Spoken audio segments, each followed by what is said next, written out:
Hey, Handsome Aaron here, and I just played Call of the Sea, which is a puzzle game with like a Lovecraft-inspired story.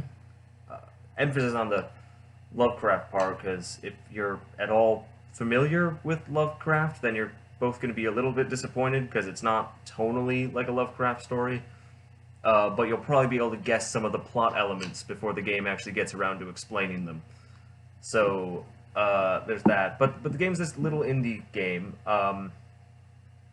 You walk. It reminds me a little bit of Myst, which is remembered as a classic by some people. People who haven't played Myst recently because it's not great.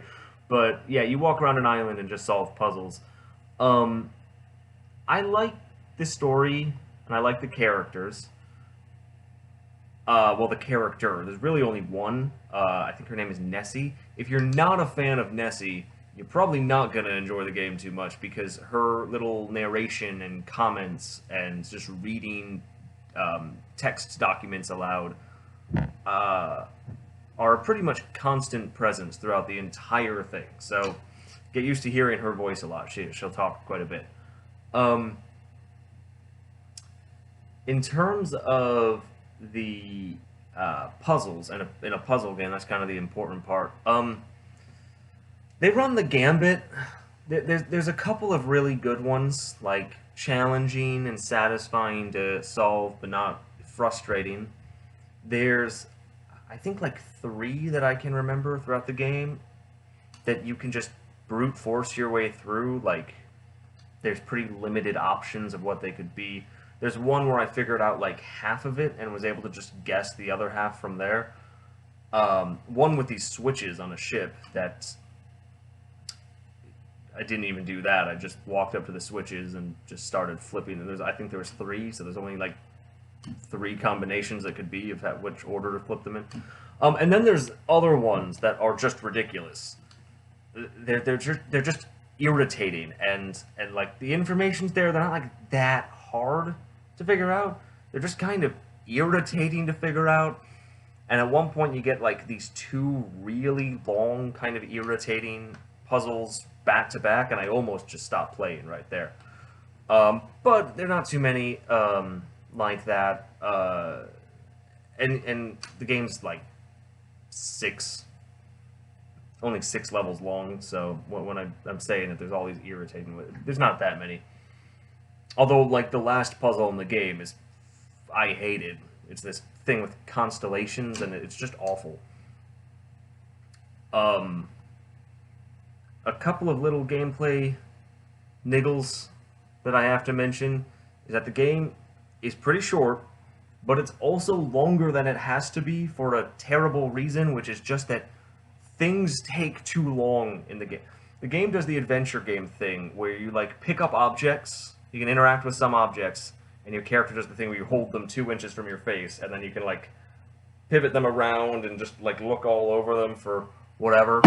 But it takes so long. It moves so slowly as you rotate it and pivot it. And sometimes there's stuff on like the hidden on like the back of it that you need to solve the puzzle, like a key or something.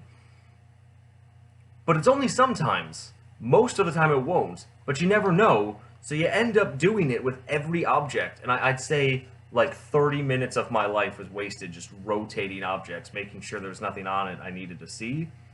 But at the same time, if I didn't do that, I would have never been able to beat the game, because sometimes it's valuable information on there. And then your character also walks really slow. There's a sprint button, a sprint button. It's a fast walk button, because you'll never not want to hold that. And in game, it actually kind of makes sense. It's established that Nessy actually, just before the game started, had to walk with a cane, and she's still like sick or recovering. So it almost makes sense narratively why you're so slow, but it's awful. The first like 3 levels, it's not so bad because the maps are pretty small, but then they get much bigger, and you spend a lot of time like running back and forth, hobbling back and forth around the stages. There's one level in particular that's like a big village, like multi-leveled village with a bunch of water below you. And if you mess the puzzle up like I did, you have to run all over the village like even if you do it right, you're gonna have to run all over the village like twice. And it just took so long. I had to mention it here. Um, so with that said, it probably sounds like I don't really like the game. But I did. I did like the game for what it was. It's short and snacky. Uh, I'd almost say it's like, yeah, and like I like the story and I like the characters, but they're not exceptional. They're pretty standard. Um, Especially the story is pretty much as like it's a story, but but there's nothing too noteworthy about it. It's like and like I wouldn't I wouldn't pay. It's I think $20 on Steam. I wouldn't pay $20 for it. Maybe 10 if I was really into puzzle games. But there's just not that much of it, and nothing in it is that exceptional. If it's free, like it was for me, it's worth your time.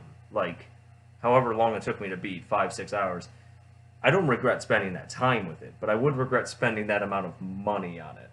Uh, I was gonna say it's kind of like McDonald's in terms of just like it's fine, and there's nothing too exceptional about it. Like it's like really good McDonald's, like a well managed McDonald's, as opposed to one of the shittier ones where they clearly don't care. But it's still a McDonald's, and I wouldn't pay $20 for McDonald's.